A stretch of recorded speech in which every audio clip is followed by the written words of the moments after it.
السلام علیکم ورحمۃ اللہ وبرکاتہ۔ محترم عزیزوں اور دوستو، قرآن کریم کی پھر ایک نئی کلاس کے ساتھ میں آپ کی خدمت میں حاضر ہوا ہوں۔ امید کرتا ہوں کہ آپ نے گزشتہ سبق میں ہم نے اظہار شفوی کا قاعدہ پڑھا تھا۔ تختی نمبر 22 میں میم ساکن کے قاعدے ہمارے چل رہے تھے، تو اظہار شفوی کا سبق آپ نے اچھے سے یاد کر لیا ہوگا۔ آج ہم میم ساکن کا قاعدہ نمبر 2 پڑھنے والے ہیں، اخفاء شفوی۔ تو آپ نورانی قاعدے میں دیکھ لیجئے۔ تو اظہار شفوی کسے کہتے ہیں؟ اظہار شفوی میں میم ساکن کے بعد با اور میم کے علاوہ اگر دیگر حرفوں میں سے کوئی حرف آتا ہے تو وہاں پر اظہار شفوی ہوگا، گنہ نہیں کریں گے بلکہ میم ساکن کو ظاہر کر کے پڑھنا ہوتا ہے۔ اب ہم اخفاء شفوی کو پڑھیں گے۔ اخفاء شفوی کسے کہتے ہیں؟ دیکھیے آپ نورانی قاعدے میں، اخفاء شفوی میم ساکن کے بعد با آئے تو گننے کے ساتھ اخفاء ہوگا۔ بالکل آسان قاعدہ ہے۔ ایک تو ہم نے پڑھا تھا تنوین اور نون ساکن میں اخفاء کا قاعدہ، وہ تنوین اور نون ساکن کا اخفاء کا قاعدہ تھا، اور یہ جو اخفاء ہے یہ میم ساکن کا اخفاء، اسے اخفاء شفوی کہا جاتا ہے۔ تو اخفاء شفوی کہتے ہیں میم ساکن کے بعد اگر با آئے، میم ساکن کے بعد اگر با آئے تو پھر یہاں پر گننا بھی ہوگا، گنگنے کی آواز پیدا کریں گے اور ناک میں چھپا کر پڑھیں گے۔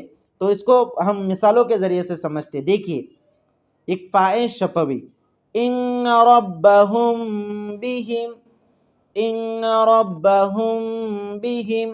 دیکھیے ربہم بہم، تو ہم میم ساکن ہے، میم ساکن کے بعد با آیا ہے تو اخفاء شفوی ہوگا، میم ساکن کی آواز کو ناک میں چھپا کر گننے کے ساتھ پڑھیں گے، ان ربہم بہم، اس طرح سے۔ اب بہت سے لوگ یہاں پر گننا تو کرتے ہیں لیکن ناک میں نہیں چھپاتے، یعنی اخفاء نہیں کرتے، اس کو سمجھے۔ بہت سے لوگ اس طرح پڑھیں گے ربہم بہم، ناک میں آواز نہیں لے کر جائیں گے تو ان کا گناہ صحیح نہیں ہوگا، ان کا اخفاء کا قاعدہ صحیح نہیں ہوگا۔ تو آپ کو ناک میں بھی چھپانا ہے اور گنگنے کی آواز بھی پیدا کرنی ہے، ربہم بہم، اس طرح سے۔ آگے کی مثال دیکھیے، ترمیہم بحجارۃ، ترمیہم، میم ساکن کے بعد با آیا ہے اس لیے اخفاء شفوی ہوگا، میم ساکن کے آواز کو ناک میں چھپا کر گنہ اور اخفاء کے ساتھ پڑھیں گے۔ آپ اس طرح سے قاعدے کا اجرا کریں تاکہ آپ کو یہ قاعدہ ازبر یاد ہو جائے۔ تو دیکھیے ترمیہم بحجارۃ، ترمیہم بحجارۃ۔ آگے کی مثال دیکھیے، وما ہم بمؤمنین، وما ہم بمؤمنین، وما ہم، میم ساکن کے بعد با آیا ہے اس لیے اخفاء شفوی ہوگا، میم ساکن کے آواز کو ناک میں چھپا کر گنہ اور اخفاء کے ساتھ پڑھیں گے، جیسے وما ہم بمؤمنین۔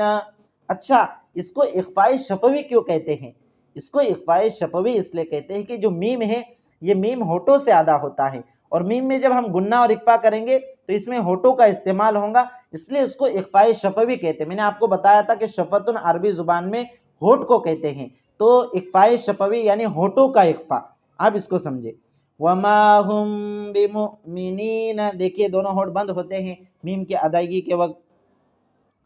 آگے کی مثال دیکھیے، فبشرہم بعذاب، فبشرہم بعذاب، فبشرہم، میم ساکن کے بعد با آیا ہے اس لیے اخفاء شفوی ہوگا، میم ساکن کے آواز کو ناک میں چھپا کر گنہ اور اخفاء کے ساتھ پڑھیں گے، جیسے فبشرہم بعذاب۔